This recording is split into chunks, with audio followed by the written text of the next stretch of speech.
iltaa omasta puolesta teille kaikille. Ja aloitellaan tosiaan tätä meidän tämän illan koulutusillan aiheita tai webinaaria. Ja meillä oli tälle illalle siellä aiheena, mitkä liittyy taloudenhoitoon, sihteerin tehtäviin ja sitten myöskin arkistointiin. Ja nämähän on sellaisia, että taloudenhoitoa koskee toki niin kuin lainsäädännölliset asiat, mitkä vaikuttaa siihen. Sihteerin tehtäviä ei toki mikään juridiikka säätele, vaan siinä on lähinnä niin kuin semmoiset omat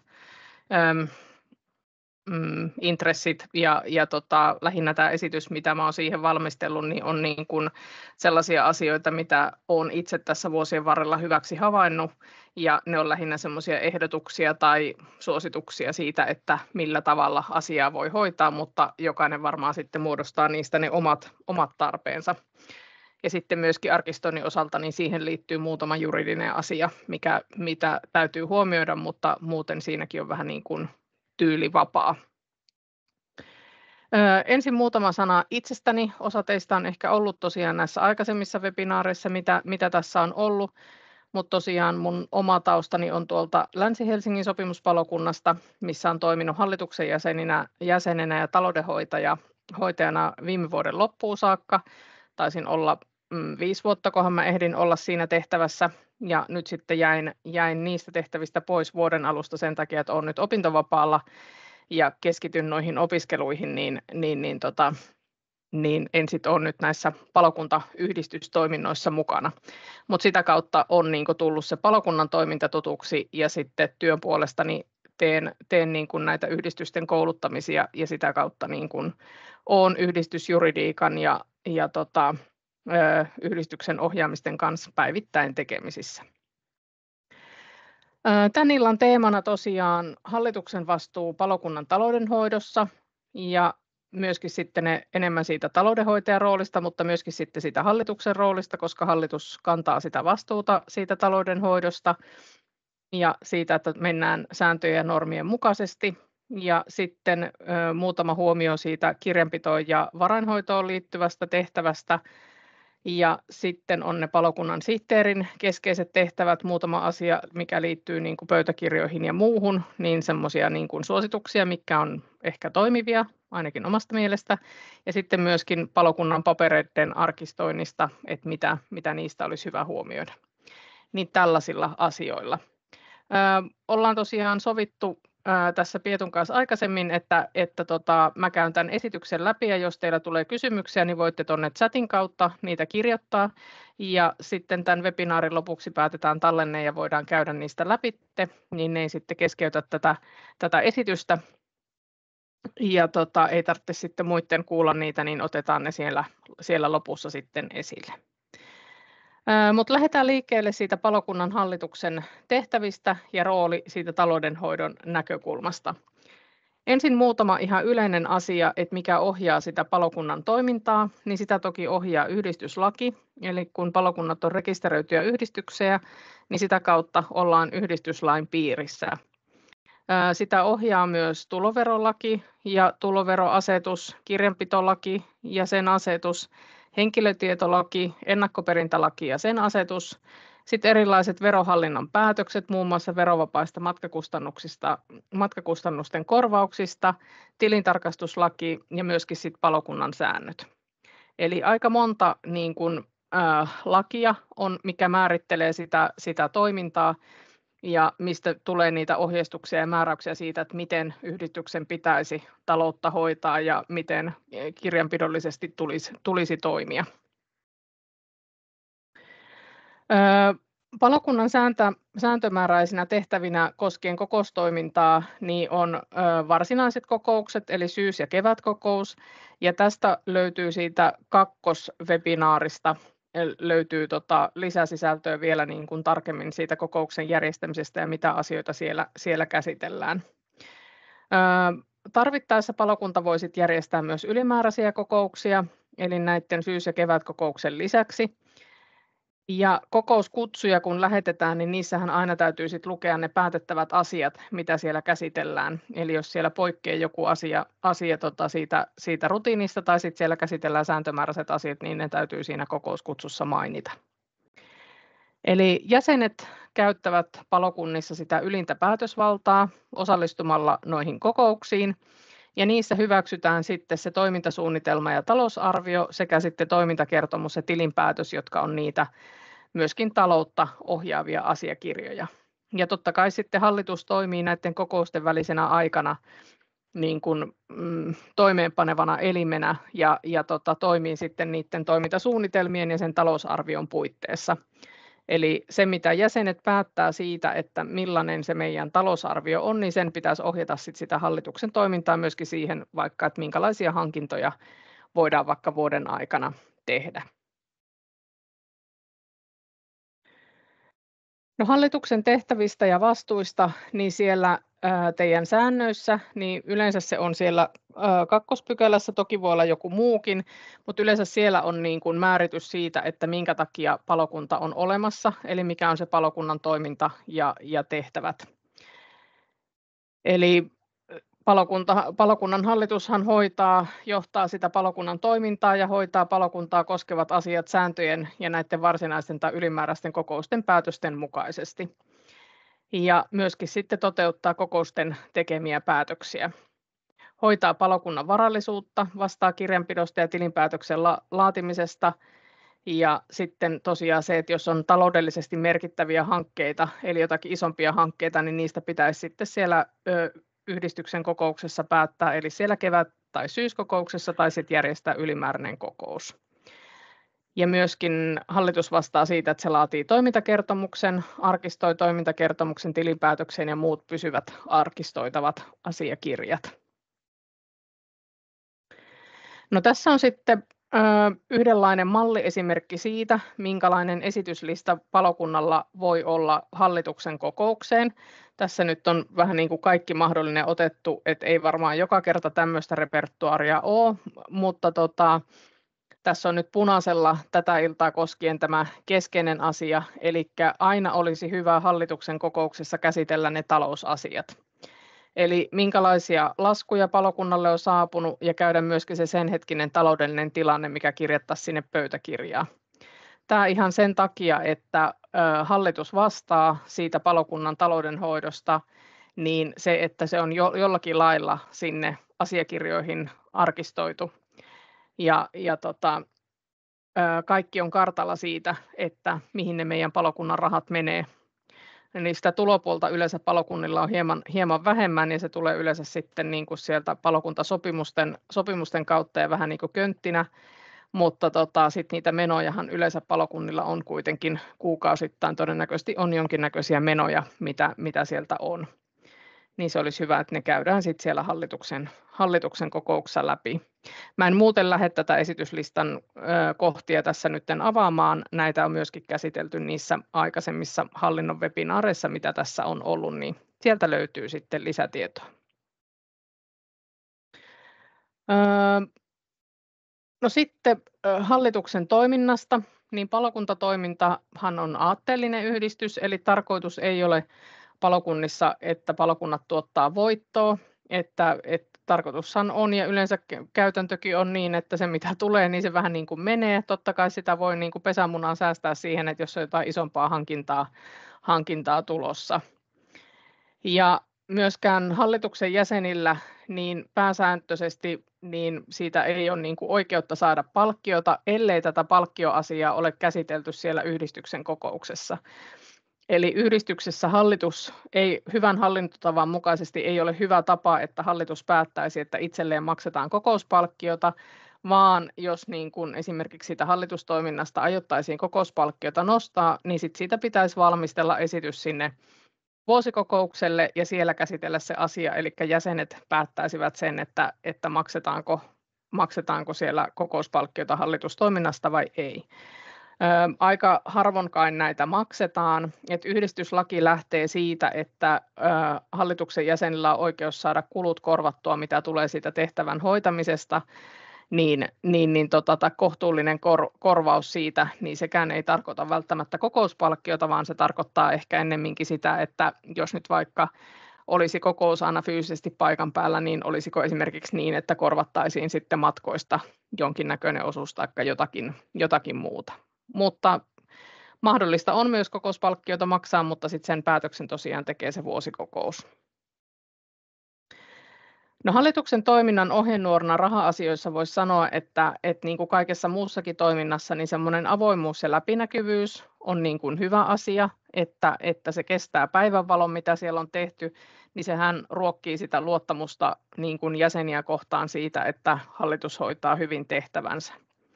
Myöskin riittävä tiedottaminen taloudellisesta tilanteesta, se, että hoidetaan sitä taloudenhoitoa tarkasti, että siinä ei tulisi huolimattomuutta sen asian suhteen, selkeät rahankäyttöön liittyvät kirjaukset pöytäkirjoihin, ja ainakin omasta palokunnastani on kokemusta siitä, että meillä on sovittu tietyt hankintarajat, että mitä päälliköt voi esimerkiksi hankkia, jotta ei niin kuin joka mutterista tarvitse nyt hallitukselta kysyä lupaa, että voiko tämän hankkia, vaan sovittu tietyt niin kuin maksimisummat, mitä voi hankkia ilman, että niitä tarvitsee erikseen hallituksella hyväksyttää.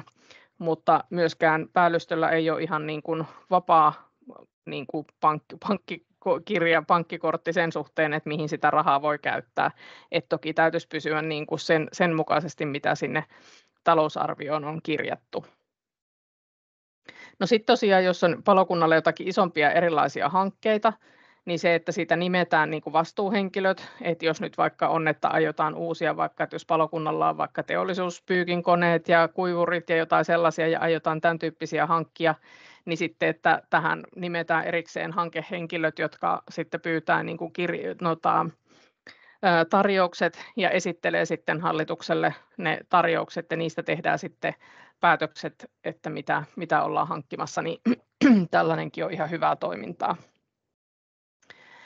Ja oikeastaan se, mitä mä tuossa sanoin siitä, että on vaikka sovittu tämmöisiä niin kuin rajoja siitä, että millä tavalla paljonko voi kukainenkin käyttää sitä rahaa, niin se, että ne on niin kuin selkeästi sovittu, että on selkeät valtuudet ja velvollisuudet siitä, että miten niin kuin voidaan käyttää. Tai jos on sovittu suoraan, että on osto-oikeus vaikka tiettyihin paikkoihin, rautakauppaan tai johonkin muuhun paikkaan, niin sitten on selkeä se, että ketkä sitä saa niin kuin käyttää ja minkälaisia hankintoja sieltä voi tehdä. Niin näin. Ja no sitten talousasiat vielä siellä hallituksen kokouksessa, niin hallitus päättää rahankäytöstä talousarvion puitteissa, käsittelee palokunnalle tulleet laskut, jotka kirjataan sinne pöytäkirjaan, ja tämä nyt on tietenkin, että miten ne kirjataan sinne pöytäkirjaan, niin tässäkin on vähän vaihteleva niin kuin tapa, että itselläni on vaan tietenkin yhdestä palokunnasta kokemus siitä, että miten me tehtiin se, niin joko niin, että hallituksen kokouksessa jaoin niin kuin että mitä edellisen kokouksen ja tämänhetkisen kokouksen välissä on vaikka tililtä mennyt rahoja, niin käytiin sitä esimerkiksi screenin kautta läpitte, ja sitten jos jollakin heräsi kysymyksiä tai mä en osannut niin kuin sanoa siitä, että mikä lasku toi on tai mihin toi liittyy, niin sitten sitä katsottiin tarkemmin. Mutta niin, että hallitus tietää sen, että mihin sitä rahaa oli käytetty ja mitä maksettu. Hyvä hallinnon tapa on esimerkiksi se, että puheenjohtaja kuittaa laskuun nimikirjain, mutta taitaa olla tänä päivänä niin, että kaikki laskut varmaan tulee aika moneen paikkaan e-laskuna sen takia, että niistä menee pienemmät kulut silloin, niin sitten tavallaan se, että olisiko sitten hyvä, että ne esimerkiksi nimetään vaan sitten siihen pöytäkirjaan mukaan. No sitten tosiaan se, että mikä se yhdistyksen taloudellinen tilanne on, esimerkiksi se, että mikä meillä on hallituksen kokouspäivänä saldo meidän palokunnan tilillä. Että seurataan sitä yhdistyksen taloustilannetta. Tämä on myös ihan sen takia, että yhdistyksessä aina myös käy sitä, että sitä rahaa katoo johonkin, eli ikävä kyllä niin kuin aina näitä väärinkäytöksiäkin välillä on, niin se, että jos kukaan ei tavallaan tiedä, että mihin niitä rahoja käytetään tai mihinkä meidän rahoja menee, niin siellä voi sitten tapahtua joko vahingossa tai sitten tahallisesti väärinkäytöksiä. Ja sitten myöskin hallituksen tehtävä on toki allekirjoittaa tilinpäätös, kun se on valmistunut, mutta siihen tullaan vielä tuolla myöhemmin. No tosiaan pöytäkirjanpito hallituksen kokouksista on hyvä, että niistä tulisi pitää tämmöistä pöytäkirjaa. Itse suosittelen tätä päätöspöytäkirjaa, että sinne ei kirjata mitään niin kuin keskustelua, mitä hallitus on käynyt, vaan sinne kirjataan ne päätökset, mitä asioita ollaan päätetty. Ja ne on pysyvästi arkistoitavia asiakirjoja, mitä on käsitelty, niin se on myös hyvä muistaa. Ja pöytäkirjasta tulisi löytää sitten se tieto, että kaikista niistä asioista, mistä ollaan tehty päätös, niin se pitäisi sieltä pöytäkirjasta löytyä. Ja se, että päätökset pitäisi pystyä tarkistamaan jälkikäteen sieltä pöytäkirjoista. No, pöytäkirjan tarkastamiseen on erilaisia vaihtoehtoja. Se voi myös olla niin, että se tarkastetaan vasta seuraavassa kokouksessa, eli käydään läpi, mitä sinne kirjoitettiin. Et yleensä hallituksen kokouksissa ei yleensä nimetä niin kuin pöytäkirjan tarkastajia samalla lailla kuin ne nimetään niissä yhdistyksen kokouksissa, eli niissä kevät- ja syyskokouksissa. Vaan sitten, että hallitus tavallaan tarkistaa itse ne omat pöytäkirjansa. Toki se voidaan tarkistaa heti sen kokouksen jälkeen, jos esimerkiksi tarvitaan pöytäkirjaote vaikka pankkia varten tai jotakin muuta varten, niin senhän voisit tarkastaa saman tien ja tehdä siitä sen pöytäkirjaotteen ja saatit saman tien sitä asiaa eteenpäin.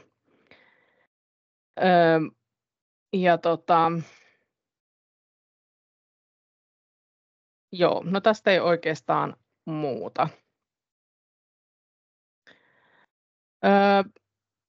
No sitä valvontaa, millä tavalla sitä taloutta tulisi valvoa, niin puheenjohtaja tietenkin yhdistyksen nimenkirjoittajana, todennäköisesti kaikilla on se puheenjohtaja, yhdistyksen nimenkirjoittaja. Tiedän kyllä, että joissakin palokunnissa niin on pelkkä päällikköpalokunnan nimenkirjoittaja, mutta aika usein se on kuitenkin puheenjohtaja. Yhdistyslaki lähtee siitä tavalla, että puheenjohtaja on yleensä se, joka edustaa yhdistystä. Niin se, että se joku muukin taloudenhoitajan lisäksi seuraa sitä palokunnan pankkitilin tapahtumia. Ja sitten hallitus saa apua siihen valvontatehtävään taloudenhoitajalta tai rahastohoitajalta, kumpaa nimitystä teillä käytetään, että siltä, joka teillä hoitaa sitä palokunnan asioita. Eli ymmärrän kyllä sen, että jokainen hallituksen jäsen ei ole ihan niin kartalla niistä talousasioista, että sen ainakin itse oppii, että kun itse päivittäin, tai ei nyt ihan päivittäin, mutta aika viikoittain kuitenkin niitä palokunnan raha-asioita pyöritti, niin niistä oli itse ehkä kaikista niin kuin kustannuspaikoista ja tileistä niin oli niin kuin enemmän kartalla kuin sitten muut hallituksen jäsenet. Eli tämä sisäinen valvonta on tärkeä osa sitä raportointia, että jos siellä huomataan joku poikkeama tai muu, niin sitten niitä selvitellään. No sitten sinne talousarvion laatimiseen, mikä toimii sitten niin kuin ohjenuorana siinä palokunnan taloudessa. Eli talousarvio, toiselta nimeltään budjetti, tarkoittaa sitä tilikaudelle tehtyä taloussuunnitelmaa yhdistyksen varojen käytöstä. Eli kun me arvioidaan sitä, että paljonko meidän palokunta on saamassa niin kuin varoja itselleen, niin sitten talousarviossa laitetaan se, että mihin niitä varoja käytetään. Ja siinä talousarvion tekemisessäkin niin kokemus tietenkin tuo sitä osaamista siihen, että oppii tietämään, että paljonko meillä esimerkiksi menee sähköön, paljonko meillä menee jätekustannuksiin, paljonko meillä menee vaikka lämmitykseen, paljonko voidaan tehdä hankintaa, paljonko me käytetään vaikka tapahtumien järjestämiseen omaa pääomaa, saadaanko jostakin jotain lisälahjoituksia, paljonko päiväpaloasemalla tapahtuma voi tuottaa meille ja näin, niin siihen talousarvioon sitten laaditaan sitä tulo- ja menokarttaa. Eli se talousarvio kertoo sen, että mihin ja kuinka paljon yhdistyksessä tullaan käyttämään rahaa seuraavan tilikauden aikana kuhunkin kohteeseen ja millä toimintaa ja suunniteltuja tapahtumia rahoitetaan. Tämä on sitten se asiakirja, joka käydään siellä vuosikokouksessa läpi, yleensä syyskokouksessa, mikä sitten on seuraavalle tilikaudelle. Eli se on tämmöinen yhdistyksen tulevaa tilikautta varten tehtävä tuottojen, kulujen ja rahoitustapahtumien arvio. No se talousarvio on tärkeä johtamisen apuväline ja se kannattaa laatia varovaisesti, eli tulot aina mieluummin ala- kuin yläkanttiin, että sehän ei haittaa, jos ylimääräistä tulee, mitä sitä on budjetoitu, mutta se, että jos sen laatii niin kuin yläkanttiin, niin sitten se aina tarkoittaa sitä, että sitä pääomaa tulee syötyä, jos sitä on olemassa. Ja ainakin tosiaan silloin, kun itsekin aloitin palokunnan taloudenhoitaja, niin täytyi vähän katsoa niitä edellisten vuosien tilipäätöksiä ja kustannusrakennetta, että mihin niitä meni, joka sitten auttoi siinä budjetin laadinnassa, mutta nyt esimerkiksi vaikka otetaan viime vuonna ja sähköhinnan nousu, niin kukaan ei varmaan tiennyt, että paljonko sähköhinta tulee nousemaan ja mitä se voi tarkoittaa, että minkälaiseksi ne summat nousee, niin toki tämmöisiä yllätyksiä sitten aina siellä matkan varrella voi tulla. Ja toki sen budjetin lähtökohtana on toimintasuunnitelman tavoitteet, eli tarkoitushan on, että se palokunnan toimintasuunnitelma ja se budjetti kulkisi niin kuin käsi kädessä, että se minkälaista toimintaa te olette suunnitellut, että jos te olette vaikka suunnitellut toimintasuunnitelmassa, että me järjestetään palokunnalle vaikka joku lämmin konttiharjoitus jossakin, vuokrataan jotkut tilat ja sitten on joku jäsenistön saunailta ja jotakin muuta, niin kaikki ne, mihin te budjetoitte sitä rahaa, niin ne tulisi sitten näkyä sitten siellä talousarviossa, jos semmoisia aiotaan järjestää. Eli niitä asioita olisi hyvä kirjoittaa sitten sinne toimintasuunnitelmaan ja sitten vastaavasti budjetoida niihin myöskin rahaa. Niin tämä myöskin helpottaa sitä toteutuneiden tuottojen ja kulujen vertailua. Ja budjetti, mä en tiedä minkälaisia tilikarttoja teillä on. Meillä ainakin omassa palokunnassa kehitettiin aika paljon sitä tilikarttaa, niin kuin tässä mun toimintavuosien aikana. Ei minusta johtuvista syistä, vaan ihan yleisesti, kun huomattiin, että joku ei niin kuin toimi tai haluttiin seurata jotakin tarkemmin, niin sitähän pystyy aina sitten muuttamaan. Ja meillä oli ainakin ulkopuolinen kirjanpitäjä, jota sitten konsultoin ja sain häneltä niin kuin sitä apua siihen, että eihän mullakaan nyt mitään kirjanpito-osaamista ole yhtään sen enempää, että siihen sitten tarvittiin ammattilaista. No tässä on ehkä tämmöinen unelmatilanne maalattu siitä, että millä tavalla talousarviota voidaan valmistella. Eli se, että onko taloudenhoitaja, puheenjohtaja, sihteeri, joka tekee pohjaa sinne talousarvioksi, mutta tietenkin olisi hyvä, että taloudenhoitaja ei yksin sitä joudu tekemään. Ja sitten sitä käsitellään palokunnan hallituksen kokouksessa, joka tekee sen esityksen siitä talousarviosta, jonka taloudenhoitaja sitten viime kädessä kirjaa, ja sitten hallitus esittää sen talousarvion syyskokoukselle hyväksyttäväksi. Ja syyskokous voi sitten tehdä muutoksia talousarvioon, jos todetaan, että emme halua näin toimia tai halutaan jotain muuta, niin jäsenistöhän pystyy sitä muuttamaan ja sitten kun syyskokous on sen hyväksynyt, niin sillä mennään. No sitten palokunnan pankkitili, niin siinä vaiheessa kun uusi hallitus aloittaa toimintansa, niin olisi hyvä aina käydä ne tilinkäyttöoikeudet, että kenellä on tilinkäyttöoikeus niihin palokunnan tileihin. Eli se, että päätetään, että kenellä on ne tilinkäyttöoikeudet ja myöskin se, että jos vaikka vaihtuu hallituksen jäseniä, niin sitten poistetaan niiltä vanhoilta, ketkä ei enää ole toiminnassa mukana, niin poistetaan ne tilinkäyttöoikeudet.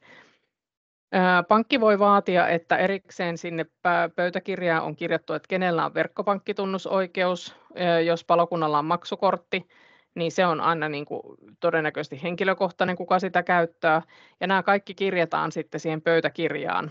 Ja sitten pöytäkirjaote toimitetaan sinne pankkiin niihin tilinkäyttömuutoksia varten. Ja tänä päivänä pankit on kyllä tosi tarkkoja, että ne edellyttää sen, että patentti- ja rekisterihallitukseen on tehty niin kuin henkilöistä muutos ja että sieltä löytyy, että ketkä on hallituksen jäseniä ja nykyään selvitellään se, että onko kytköksiä ulkomaille ja kaikkea muuta, että siitä niin kuin syynätään nykyään vielä tarkemmin.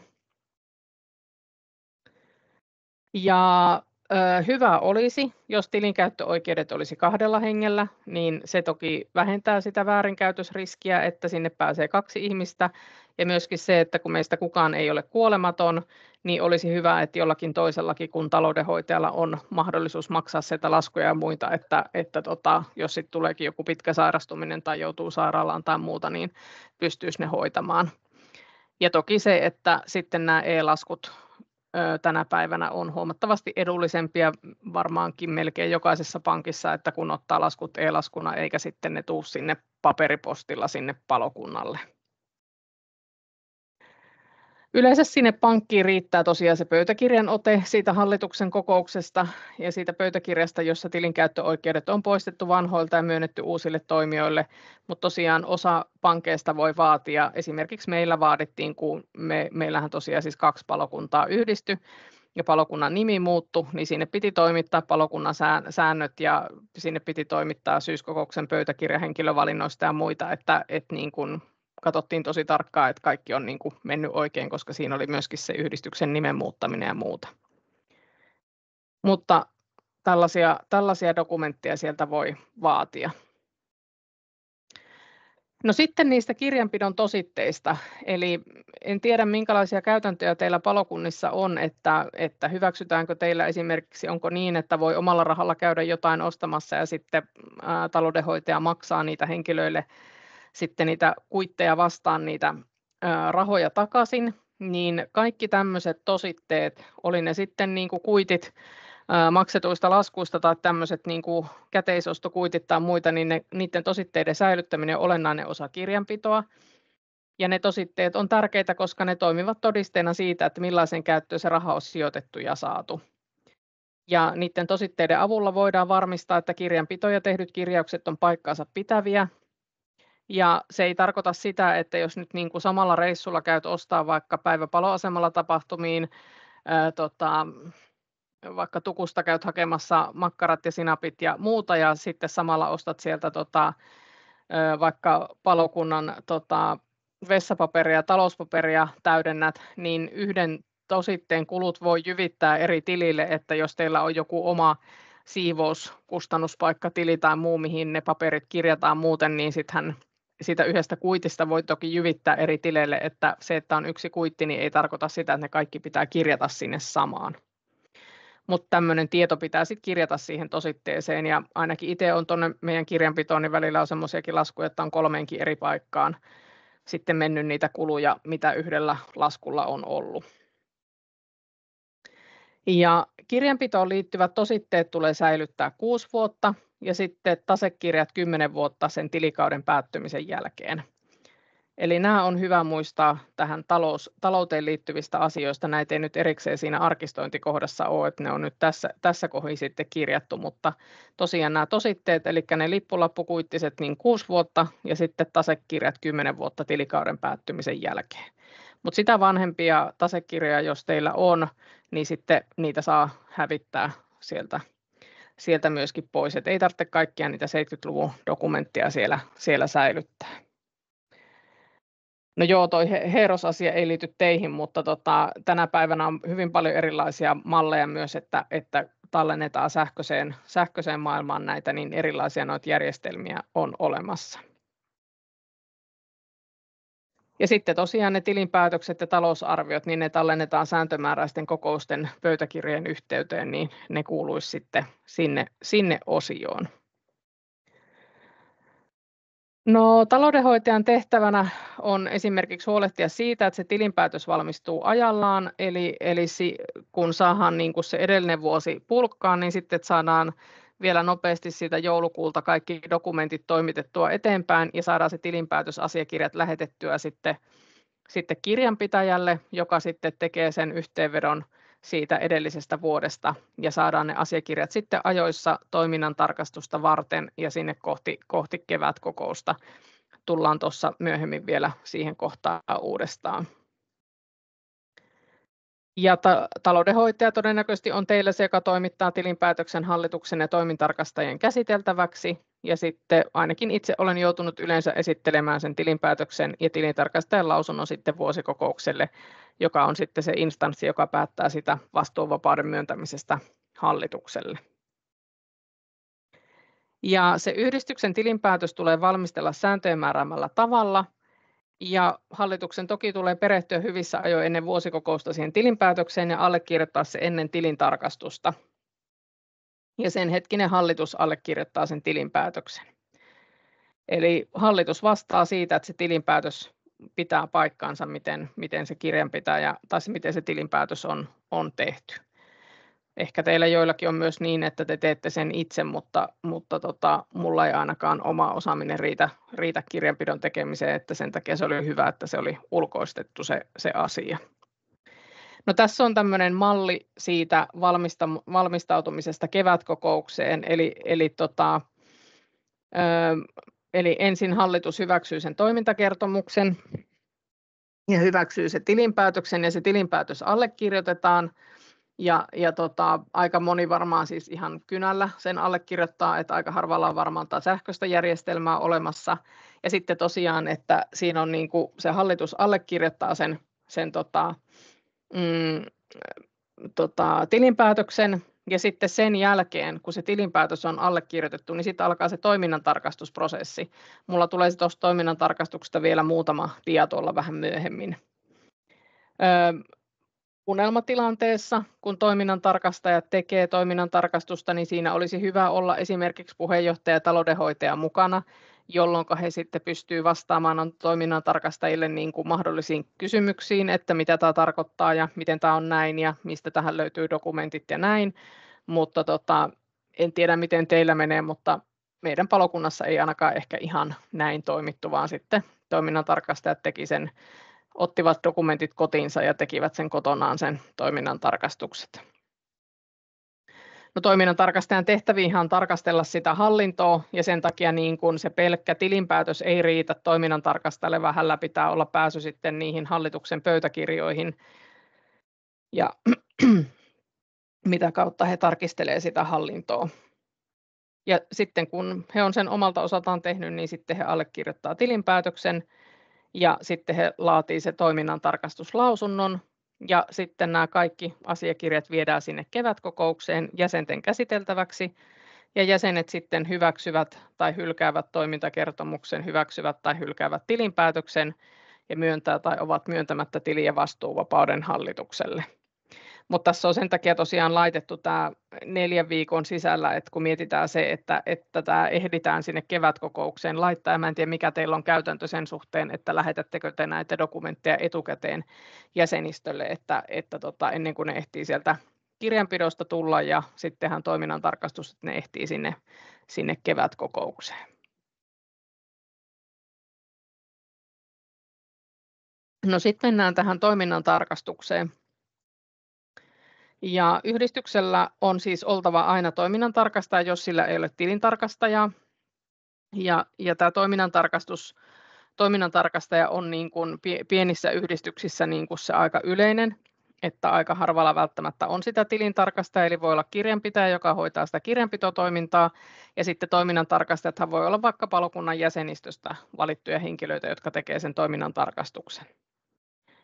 Ja toiminnantarkastajan ensisijainen tehtävä on arvioida sitä yhdistyksen hallinnon järjestämistä, kirjanpidon ja tilinpäätöksen yleistä asianmukaisuutta ja jäsenen yhdenvertaista kohtelua. Niin näin nämä on määritelty toiminnantarkastajan tehtäviin. No, kuka voi toimia toiminnantarkastajana, niin siinä on muutama kriteeri, eli on oltava täysi-ikäinen, ei saa olla liian läheisiä siteitä hallituksen jäseniin. Eli esimerkiksi vaikka jos minä olen ollut taloudenhoitaja ja mun mieheni on myös samassa palokunnassa, niin hän ei voisi toimia toiminnantarkastajana, koska me ollaan niin kuin liian läheisiä toisillemme. Eli pitäisi olla sitten joku muu.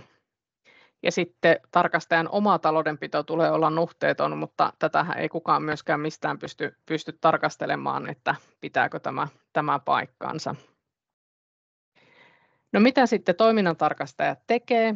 Eli he käy läpi hallituksen ja yhdistyksen kokousten pöytäkirjat, pankkitiliotteet, kuitit, kirjanpidot, tilinpäätöksen ja toimintakertomuksen.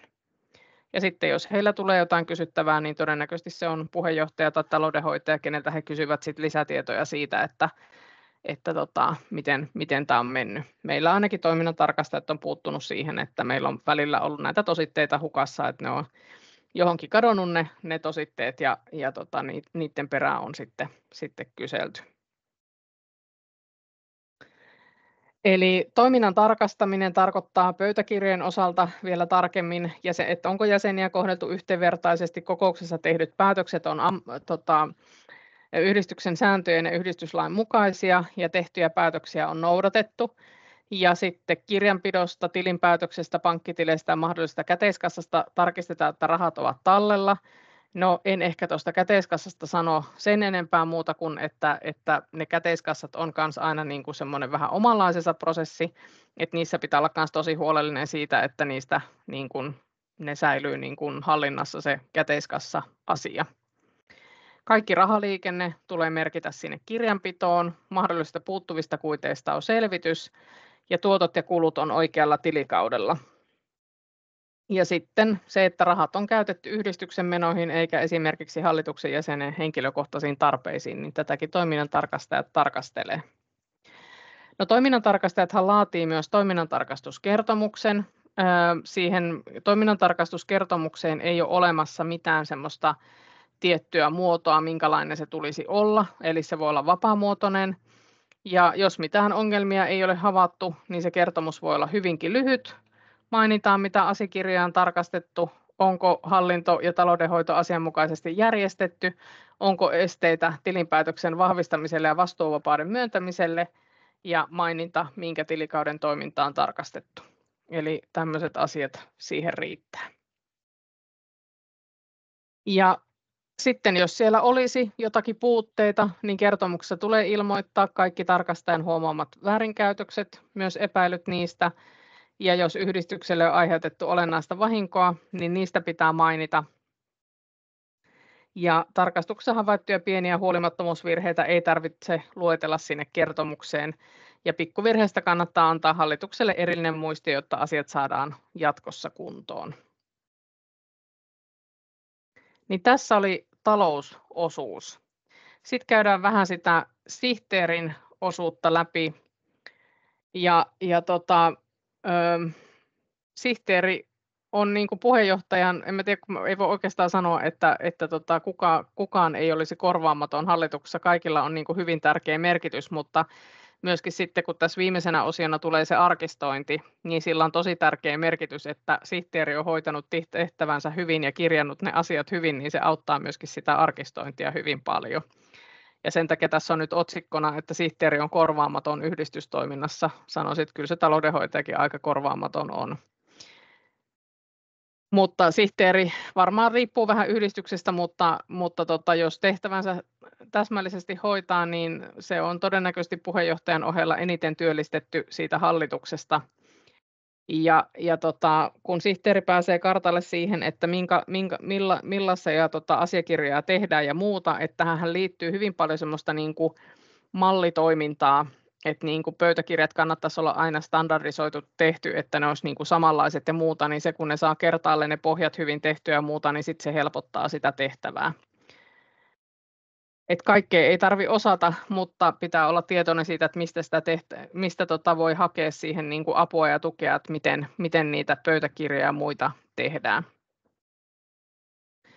No, sihteerin tehtävät kokoustoiminnan näkökulmasta on se, että yleensä sihteerille kuuluu kokouksen valmistelu, kokouskutsun laatiminen ja lähettäminen. No, tässäkin on eri käytäntöjä, että kun yleensähän niin kuin yhdistyslaki lähtee siitä, että puheenjohtaja kutsuu hallituksen koolle.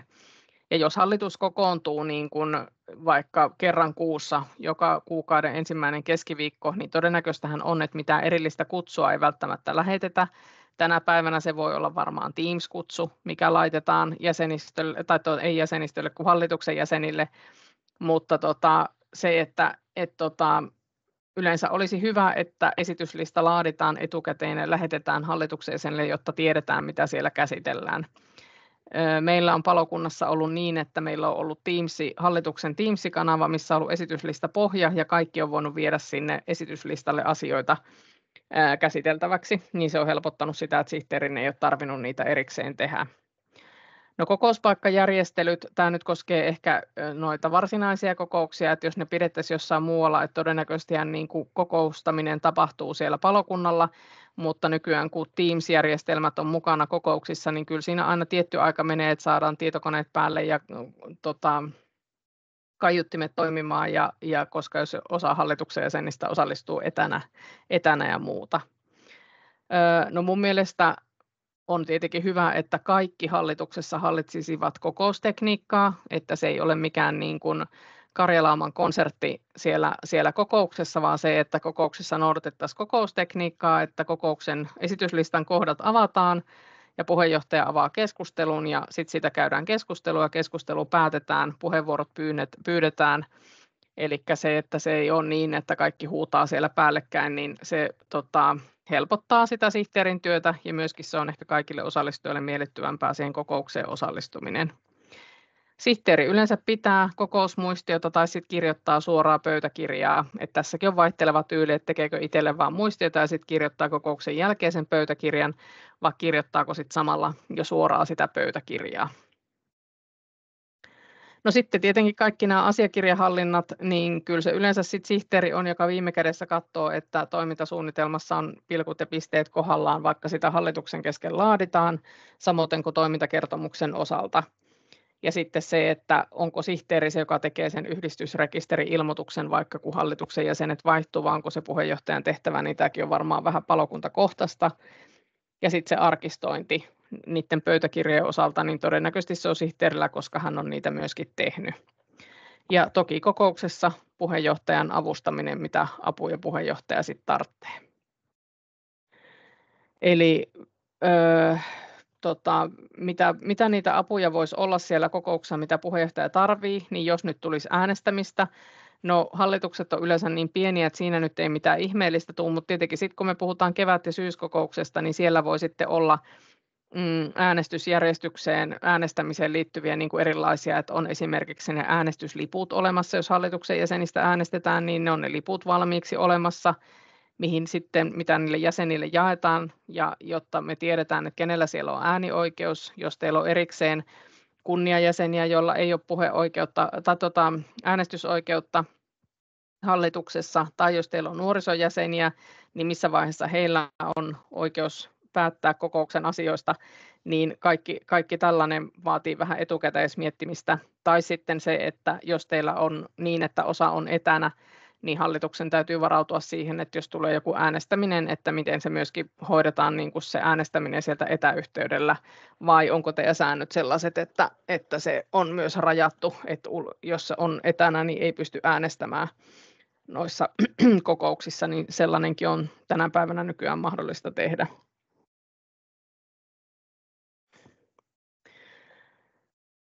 No sitten tosiaan se, että puheenjohtaja todennäköisesti ehkä itse pitää listaa sitä puheenvuoropyynnöistä. Mä en tiedä, minkälaisia tapoja teillä on, mutta on semmoisia aiheita, jotka herättää paljon puheenvuoropyyntöjä, niin sitten tavallaan, että on jollakin lista siitä, että missä järjestyksessä niitä puheenvuoroja on pyydetty, ja puheenjohtaja niitä sitten sieltä jakelee.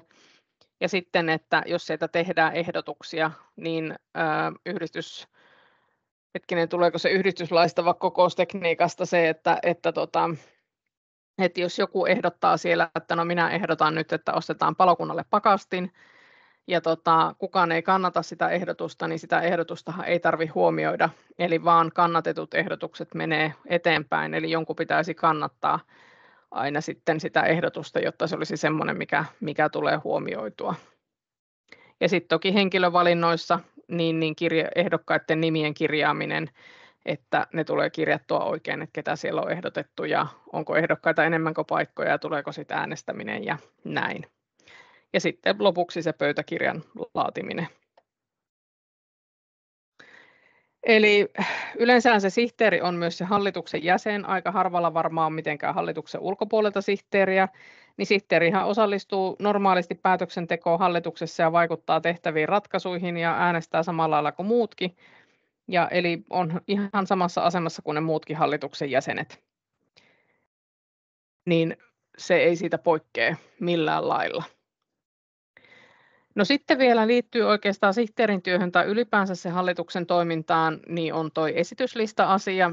Ja se, että jos teillä on tällainen käytäntö, että ennen kokousta on se esityslista tehty, mikä nyt olisi varsin suotavaa, että nämä on ne asiat, mitä me tässä kokouksessa päätetään, niin siellä pitäisi olla semmoinen kohta siinä esityslistalla kuin esityslistan hyväksyminen kokouksen työjärjestykseksi, niin siinä kokouksen alussa voidaan täydentää sitä siellä kokouksessa ja tehdä päätöksiä lisätyistä asioista. Se muut asiakohta, jos teillä on semmoinen siellä pöytäkirjassa, niin se ei ole mikään kaatoluokka, että siellä päätetään sit puolet sen kokouksen asioista, vaan tarkoitus on, että siinä esityslistan hyväksymiskohdassa niin lisätään ne kohdat sinne esityslistalle, mistä aiotaan tehdä päätös. Eli muissa asioissa ei ole tarkoitus päättää asioista, vaan siellä niistä tehdään sitten omat päätöskohdat. Tämä sen takia, että sitten ne pystytään todentamaan sieltä, että tässä kohin päätimme sen vaikka pakastimen ostosta tai jotakin muuta. Eli tämä koskee nyt niin kuin hallituksen kokousta.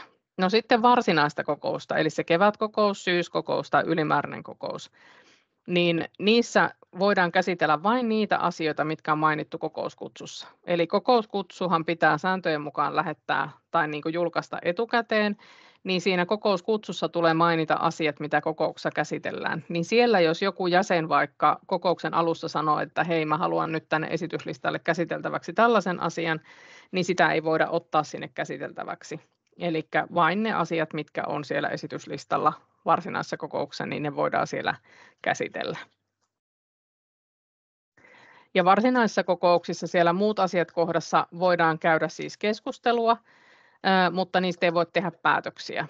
Ja sittenhän, jos se on sellainen asia, mikä vaatii koko yhdistyksen tekemään sen päätöksen, niin sitten siinä tapauksessahan pitää sitten kutsua ylimääräinen kokous koolle, jos koetaan sellainen tarpeelliseksi.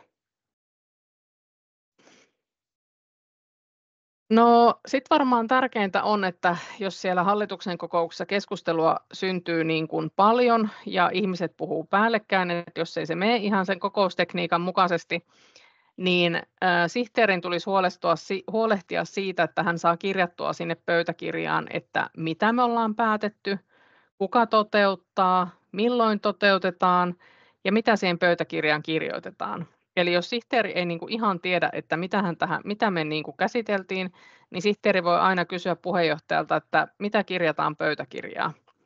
Ja yksi tapa tietenkin on tänä päivänä, kun tekniikkaa on, että esimerkiksi jos sihteerin läppäri on yhdistettynä videotykkiin vaikka paloasemalla ja hän kirjoittaa sitä pöytäkirjaa samalla kun siellä kokouksessa ollaan, niin muuthan näkee mitä hän kirjoittaa, niin sitten voidaan yhteisesti siinä todeta, että onko tämä nyt kirjattu oikein tämä asia tai muokataanko tätä jollakin tavalla, niin tämä on ihan mahdollista. Ja sitten jos se on semmoinen asia, että joo, tästä pitää tiedottaa jäsenelle tai jäsenille, niin sitten, että mitä tiedotetaan, kenelle tiedotetaan, kuka tiedottaa, mistä ei tiedoteta. Että ne on kirjattu sinne ne asiat ja se selkeyttää sitä asiaa. Eli reippaasti tulisi sihteerin aina kysyä sitten tarvittaessa joka asiakohdan lopussa, että kertoisitko päätöksen pöytäkirjan kirjaamista varten, että ei ole tarkoitus, että sihteeri itse keksii niitä, että miten se sinne kirjataan, vaan se, että se on kirjattu sinne oikealla tavalla. No sitten vielä niistä kevät-syyskokous- ja ylimääräisistä kokouksista, eli niin sanotuista varsinaisista kokouksista ja niiden pöytäkirjoista, niin se pöytäkirjahan on se yhdistystoiminnan keskeisin asiakirja, eli se on se, millä todennetaan, että mistä olemme päättäneet siellä kokouksessa ja miten olemme päättäneet. Ja yhdistyslaki edellyttää, että niistä vuosikokouksista ja ylimääräisistä kokouksista laaditaan aina pöytäkirja, ja niihin kirjataan, että mitä kokouksessa on tapahtunut ja mitä siellä on päätetty. Ja kirjaukset niin, että kokoukseen osallistumaton ulkopuolinen lukija ymmärtää, mitä on päätetty. Eli jos mä tulisin teidän palokunnan kevätkokouksen pöytäkirjaa lukemaan, niin se pitäisi olla kirjattu niin, että mä ymmärtäisin, mitä siellä on päätetty, vaikka mä en ole itse ollut siellä paikan päällä. Se on aina vastattava kokouksen kulkua ja se on oikeudellinen todiste myös, että jos tulisi jotakin niin kuin selvitettävää asiaa, taloudellista vastuukysymystä tai jotain muuta, niin se, että se vastaa sitä, mitä siellä kokouksessa on tapahtunut ja ketä siellä on ollut paikan päällä. Sen takiahan pöytäkirjoihin tulisi aina kirjata myöskin se, että ketä siellä on ollut paikalla, tai jos joku hallituksen jäsen lähtee kesken kokouksen pois tai varsinaista kokouksesta lähtee joku jäsen pois, niin ne tulisi kirjata sinne pöytäkirjaan, että Pekka poistui paikalta kello 16.15. Pöytäkirja kannattaa laatia mahdollisimman pian kokouksen jälkeen, jotta se voidaan tarkastaa ja ne päätökset voidaan toteuttaa. Ja ne pöytäkirjat tulee säilyttää ja arkistointi tulee tapahtua luotettavasti. Ja kokouksen tekemät päätökset on toimeenpantavissa, kun pöytäkirja on allekirjoitettu ja tarkastettu, eli sen jälkeen voidaan sitten toteuttaa niitä pöytäkirjan päätöksiä, kun se on allekirjoitettu ja tarkastettu. Ja varsinaisesta kokouksesta pöytäkirjan allekirjoittaa kokouksen puheenjohtaja, joka vastaa pöytäkirjan sisällöstä. Ja sitten sen lisäksihän sen allekirjoittaa sihteeri ja sitten ne kokouksen valitsemat pöytäkirjan tarkastajat. Eli näihin varsinaisiin kokouksiin valitaan aina se 2 pöytäkirjan tarkastajaa, ketkä sitten tarkistaa sen, että se vastaa sitä, mitä kokouksessa on päätetty. Ja pöytäkirjan tarkastajathan tulee olla kokouksessa paikalla koko kokouksen ajan loppuun saakka. Eli siinä vaiheessa, kun valitaan niitä pöytäkirjan tarkastajia, niin kokouksen puheenjohtaja voi kysyä, että pystytkö varmasti olemaan sitten kokouksen loppuun saakka paikalla, niin tämä sen takia, että ei voi se pöytäkirjan tarkastaja lähteä sieltä niin, että 3 viimeistä kohtaa on käsittelemättä. No pöytäkirjan ulkoasuun, siihen on olemassa erilaisia malleja. Mä nyt en ottanut tähän semmoisia mallipohjia esille, mutta tärkeintä on, että niissä olisi semmoinen joku vakiomuotoilu, mitä te käytätte siellä. Onko teillä siellä teidän palokunnan vaakuna, logo, joku olemassa esimerkiksi, ja sitten, että fontti olisi vakio ja muuta, että ne olisi niin kuin semmoiset samansisältöiset aina, niin se on ehkä niin kuin sit sen arkistoinnin kannaltakin järkevämpää. Ja niihin pöytäkirjoihin kirjataan aina läsnäolijat, onko se sitten aakkosjärjestys vai joku muu järjestys, puheenjohtaja, sihteeri ja sitten vaan hallituksen jäsenet lueteltu. Ja sitten tosiaan myöskin ne hallituksen kokoukseen ne kelloajat, että jos joku ei ole paikalla koko aikaa, niin kirjoitetaan ne ajat, minkä ajan henkilöt on ollut paikalla. Ja sitten varsinaisista kokouksista niin voidaan kirjoittaa sinne pöytäkirjaan vaan osanottajan lukumäärä, eli läsnä olevat niin vaikka että 50 jäsentä, ei tai ihan näin isoja välttämättä olla, mutta vaikka 20 jäsentä, ja sitten se liitteenä on se osallistujaluettelo, mikä voi olla vaikka siellä kokouksessa kiertävä lista, mikä tulee sinne liitteeksi. Niin siinä oli niin kuin sihteeri, että sihteerillä on aika paljon paperiasiaa, taloudenhoitajallakin on aika paljon paperiasiaa, jonka jälkeen me päästäänkin sitten vielä tähän arkistoinnin perusasiaan. Tässä on ihan muutama dia, koska ei ole olemassa oikeastaan, siihen on olemassa juridiikka, mikä säätelee sitä arkistointia, se koskee lähinnä sitä aikataulua, mutta se, että miten palokunta sitä toteuttaa, niin siinähän varmaan luovuus on rajana. Että toki se, että jos niin kun palokunnilla on käytössä vaikka Office 365 työkalu, niin sitten, että onko esimerkiksi niin, että kaikki on sähköisesti arkistoituna sinne, että kaikki asiakirjat skannataan ja tallennetaan sinne allekirjoitusten jälkeen, niin se on sitten vähän jokaisen vapaassa kädessä. Mutta tosiaan arkistointia säätelee muutama normi ja arkistolaitoksen tämmöinen sähke 2-määritykset on olemassa. Ja yhdistyslaki ei suoraan määrittele arkistointivelvoitetta, mutta yhdistyksen tekemät päätökset ja toiminta pitää pystyä osoittamaan yhdistyksen toiminnan ajalta. Eli siinä kun me oltiin siinä talouskohdassa, niin siinä oli siihen kirjanpitoon liittyvät, että kauanko niitä piti säilyttää, eli tositteita 6 vuotta ja sitten niitä tilinpäätöksiä se 10 vuotta, mutta sitten periaatteessa yhdistyksen pöytäkirjat tulisi säästää sen toiminnan ajalta, koska niin kauan kuin se yhdistys on olemassa, niin sitten niihin pitäisi pystyä palaamaan sitten jälkikäteen. Ja sitten tosiaan, eli kirjanpitolaista tulee se tasekirja ja kuittien säilyttämisasia, ja nyt en tiedä mikähän sammakko on tähän tullut palokunnan säännöt kohtaan, että mitä tässä on pitänyt lukea, niin ehkä tässä pitäisi lukea siis se, että palokunnan säännöistä, jos tulee jotakin normistoa vielä, että teillä on sääntöihin kirjattu jotakin erityistä arkistointia koskevaa, niin se kannattaa toki huomioida.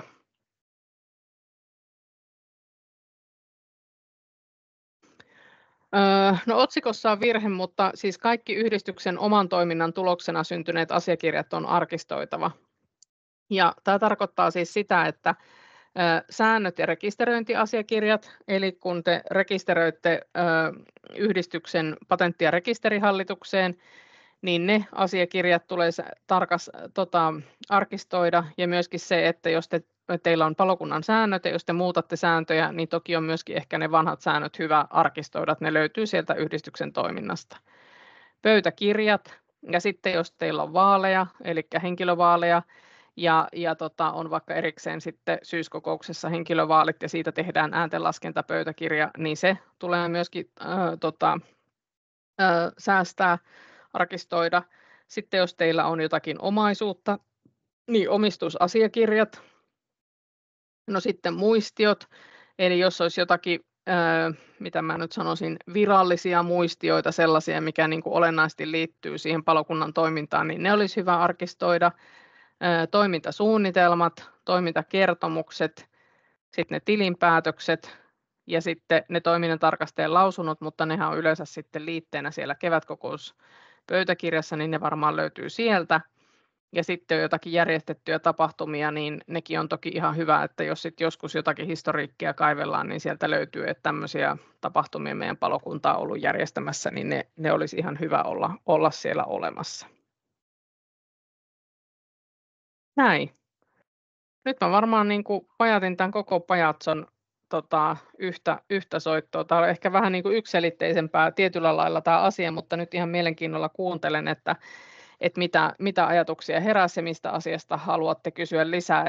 Että arkistointi on vähän sellainen asia, että oikeastaan noita talousasiakirjat on ne, mitä sanotaan, miten ne arkistoidaan, mutta koska jokainen palokunta toimii omallaan ja kukaan ei ole järjestänyt mitään sähköistä arkistointijärjestelmää, niin siihen ei oikein ole mitään semmoista systeemiä, että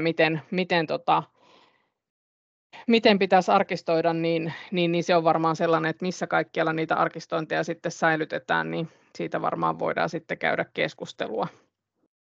Mutta mun puolesta voidaan päättää tämän webinaarin tallenne tähän ja sitten kuuntelen niitä keskusteluja ja vastaan kysymyksiin.